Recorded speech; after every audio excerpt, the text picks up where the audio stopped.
नमस्कार दोस्तों, स्वागत है आप सभी का हमारे इस यूट्यूब चैनल में। दोस्तों, सावन का महीना बड़ा ही पवित्र महीना होता है, खूबसूरत महीना होता है। ये महापर्व पूजा, भक्ति तथा शिव की समृद्ध माना जाता है। इस महीने को त्योहार का महीना का भी कहा जाता है। धर्म शास्त्रों के अनुसार सावन का महीना बल्कि भारत में ही नहीं, पूरे देश विदेश में भी धूमधाम के साथ मनाया जाता है। सोमवार व्रत रखने की बहुत ही शुभ स्थिति का फल मिलता है। अच्छे दिन की इच्छा रखने वाले लोग सावन सोमवार का व्रत रखे। जो भक्त सच्चे दिल से भगवान भोलेनाथ को पुकारते हैं, दोस्तों, भगवान भोलेनाथ उसकी हर इच्छा अवश्य ही पूरी करते हैं। एक बार सच्चे दिल से कमेंट बॉक्स में लिख दे हर हर महादेव, ओम नमः शिवाय लिखना ना भूलें। सावन की हार्दिक शुभकामनाएं आप सभी मित्रों को। दोस्तों, सावन की महीना 2023 4 जुलाई को दिन मंगलवार को बन रहा है। दोस्तों, बहुत ही शुभ योग बन रहे हैं। ये दिन साक्षात मंगलकारी है।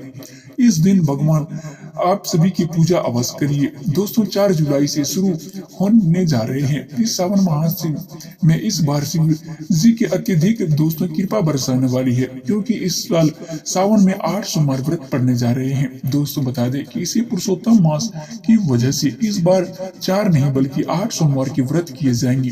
पहले सोमवार के व्रत 10 जुलाई, दूसरे सोमवार के व्रत 17 जुलाई, तीसरे सोमवार के व्रत 24 जुलाई, चौथा व्रत 31 जुलाई, पांचवा व्रत 7 अगस्त, छठा व्रत 14 अगस्त, सातवां सोमवार व्रत है 21 अगस्त और दोस्तों 8वां व्रत है दोस्तों 28 अगस्त को रखा जाएगा। ऐसे में दोस्तों इस बार सावन पूरी 2 महीने तक रहने वाले हैं, यानी कि 58 दिन का नहीं, कम न कम ज्यादा भगवान भोलेनाथ आपके घर पर दोस्तों में अस्थायी रूप से उपवास करने वाले हैं। तो दोस्तों, ऐसे में दिल खोलकर भगवान भोलेनाथ की उपासना और भक्ति में लग जाइए। आपके ये शुभ संयोग पूरी 19 सालों बाद पड़ा है। तो दोस्तों, सावन का पहला सोमवार कब है?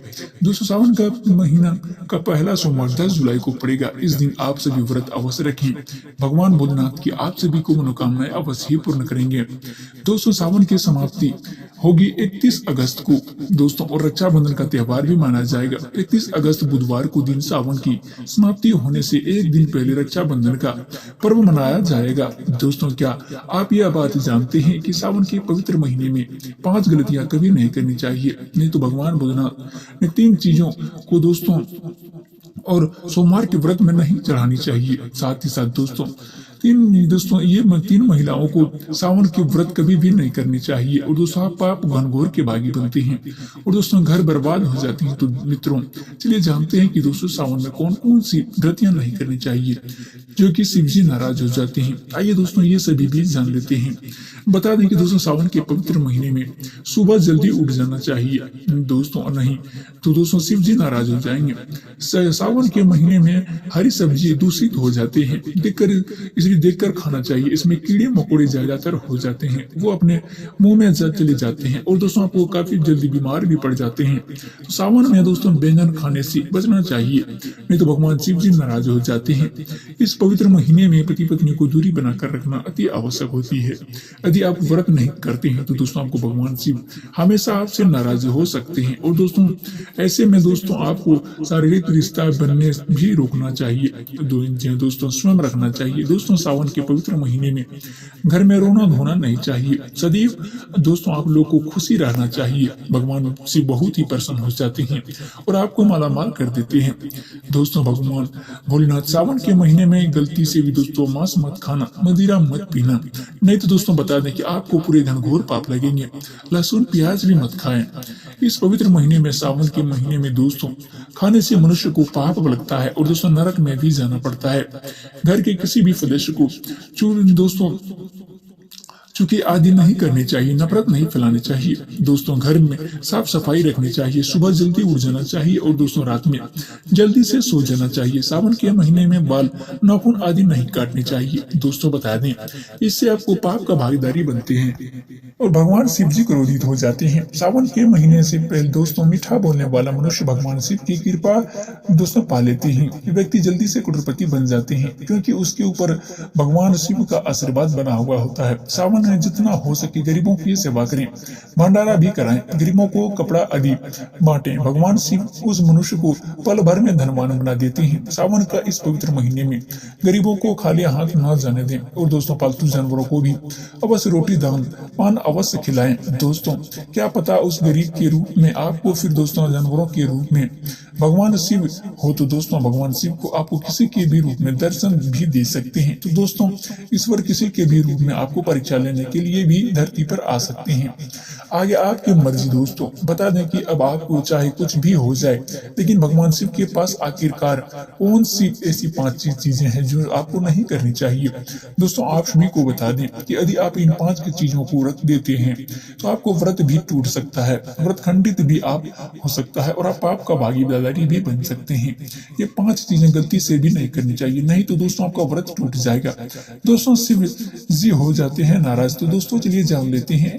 1 नंबर में जहाँ पर रखा होगा शिवलिंग या दोस्तों महादेव का कोई प्रतिमा, वहां पर भूल कर भी चप्पल जूते का प्रयोग नहीं करना चाहिए और नहीं लाना चाहिए। दोस्तों, जरा सोचिए कि दोस्तों आपको कमरे में कोई चप्पल जूता लेकर प्रवेश कर जाते हैं तो आपको कितना क्रोध आते हैं। इसी कारण महादेव की आपसे रुष्ट हो सकते हैं और दोस्तों आपको मिलने वाले फल नष्ट हो जाते हैं। मंदिर में दोस्तों नंगे पांव ही प्रवेश करना चाहिए, क्योंकि बता दें कि दोस्तों चमड़े की चप्पल सदैव अशुभ होती है, इसे देव शक्ति नाराज हो जाते हैं। दोस्तों, नंबर 2, अक्सर महिला मासिक धर्म में आ जाते हैं और वो बिना किसी को बताए पूजा पाठ इत्यादि कर लेते हैं, जो कि दोस्तों शास्त्रों में वर्जित माना गया है।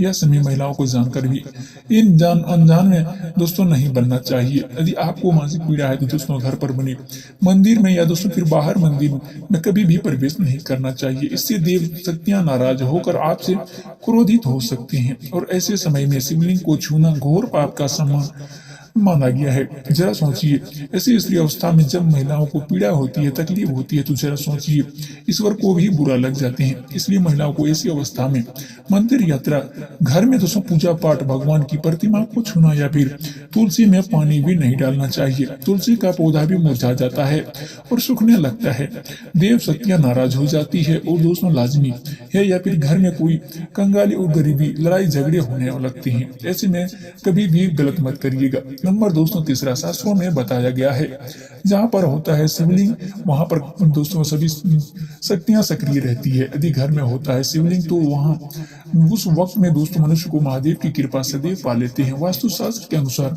शिवलिंग को हर वक्त ऊर्जा का संचार होता है, इसलिए शिवलिंग पर जलधार होना चाहिए। दोस्तों, वहां ऊर्जा को शांत रखता है। कुछ लोग अपने घर में शिवलिंग तो रख लेते हैं, लेकिन वहां पर 1 हफ्ते के बाद जल चढ़ाते हैं, तो बिल्कुल भी अच्छा नहीं माना जाता है। यदि आप जल नहीं चढ़ा सकते हैं तो आप उसे घर में शिवलिंग को स्थापित बिल्कुल भी ना करें, जो कि दोस्तों गरुड़ पुराण में भी साफ साफ बताया गया है कि इससे उल्टा घर में विनाश होता है। दोस्तों नंबर 4, दोस्तों शास्त्रों में अनुसार इसे बताया गया है कि तुलसी और महादेव को बहुत ही बेर माना गया है। दोस्तों, कारण तुलसी और शिवलिंग गणेश की प्रतिमा को बिल्कुल भी वर्जित माना जाता है। माँ तुलसी की पूजा में श्री गणेश या फिर दोस्तों आप शिवलिंग का प्रयोग नहीं कर सकते हैं और शिव शंकर भी या दोस्तों श्री गणेश की पूजा में दोस्तों आप तुलसी का प्रयोग करके उनका क्रोधित कर सकते हैं। जी हाँ दोस्तों, आप सभी को बता दें कि गणेश की पूजा प्रतिमा तुलसी नहीं रखा जाता है। कई लोग जाने अनजाने में शिवलिंग को तुलसी में रख देते हैं और घर में परेशानियां आना शुरू हो जाती हैं। इस शक्तियों में क्रोधित हो जाते हैं और शिवलिंग पर तुलसियों को भूल कर भी नहीं चढ़ानी चाहिए। शिवलिंग और तुलसी में कुछ दूरियां अवश्य होनी चाहिए। दोस्तों, अब 5वां नंबर में दोस्तों मंदिर में फिर बाहर मंदिर में किसी भी मंदिर में ऐसे मनुष्य को प्रवेश नहीं करना चाहिए जिस संभोग किया या हो दोस्तों या फिर मांस मंदिरा खाया हो। ऐसे दोस्तों शास्त्रों में के अनुसार में नंदी हो तो दोस्तों मंदिर के आसपास नहीं जाना चाहिए। घर के मंदिर में कोई भी कपड़ा इत्यादि डाल देना चाहिए। जरा दोस्तों आप ये सोचिए कि आप मांस खाकर फिर या दोस्तों कोई भी संबंध स्थापित करके ईश्वर के पास जाए तो दोस्तों क्या आपसे प्रसन्न होंगे? बिल्कुल भी नहीं होंगे, आपसे क्रोधित हो जाएंगे। तो दोस्तों आपके नाराज हो जाएंगे। तो दोस्तों शास्त्रों के अनुसार घोर पाप का माना जाता है। इसे मनुष्य को रत्न कहा जाता है और नरक में चले जाते हैं और दोस्तों दूसरी वादी के कारण फिर भी दुश्मन बन जाते हैं। दोस्तों ऐसा कभी भी भूलकर मत करना। ईश्वर के सामने सदैव नहा धोकर पवित्र वातावरण शुद्ध होकर जाए, इससे सभी शक्तियां आपसे प्रसन्न हो जाती हैं। और दोस्तों आप सभी को बता दें कि दोस्तों जो कि दोस्तों सोमवार का व्रत या फिर दोस्तों सावन में कोई भी व्रत करते हैं, कभी भी व्रत करते हैं, तो दोस्तों यह समय किसी से दोस्तों उधारी लेन देन करके फल मूल ना खाई, नहीं तो दोस्तों उससे भी आपका व्रत टूट सकती है। जी हाँ दोस्तों, अब ऐसा नहीं कहा गया है, शास्त्रों के अनुसार बताया गया है कि जितना शक्ति उतना भक्ति। ये कोई जबरदस्ती नहीं है कि दोस्तों आपके पास नहीं भी है तो आप दोस्तों उनकी श्रद्धा से दोस्तों पूजा अर्चना उपासना कर रहे हैं, तो ऐसा नहीं कहा जाता है कि दोस्तों आप किसी से लेकर उधारी या दोस्तों कर्ज लेकर उसकी उपासना करें। ये तो दोस्तों फल में दोस्तों उसका नहीं मिल पाते हैं, जिनके दोस्तों उनका व्रत टूट जाते हैं। गरुड़ पुराण में लिखा हुआ है कि दोस्तों साफ साफ कि दोस्तों कर्ज लेकर या फिर दोस्तों उधारी लेकर या दोस्तों किसी से कर्जा लेकर जो दोस्तों फल की प्राप्ति के लिए दोस्तों या कुछ उपासना करने के लिए दोस्तों आपने फल खा जाते हैं कभी भी कोई पूजा में, तो दोस्तों उनके लिए दोस्तों आपको फल की प्राप्ति नहीं हो पाते, जिनके अनुसार दोस्तों ये दोस्तों भगवान भोलेनाथ की पूजा अर्चना नहीं होती है सफल। तो दोस्तों इस बात का भी ध्यान रखिएगा, जब भी आप पूजा पाठ करेंगे तो दोस्तों यह समय कोई भी चीज उधारी लेके या कर्ज लेकर ना करें, इनसे दोस्तों बहुत ही आपको फायदे होंगे। तो दोस्तों आप सभी को बता दें कि दोस्तों ये सावन का जो सोमवारी है 8 सोमवारी, इनमें से कम 5 सोमवारी आप जरूर भी करें, तो दोस्तों आपके लिए बेहतर साबित होंगे और भगवान भोलेनाथ आप पर कृपा बरसाएंगे। तो दोस्तों आज के कार्यक्रम में समाप्त करते हैं, फिर मिलेंगे अगले वीडियो में। धन्यवाद।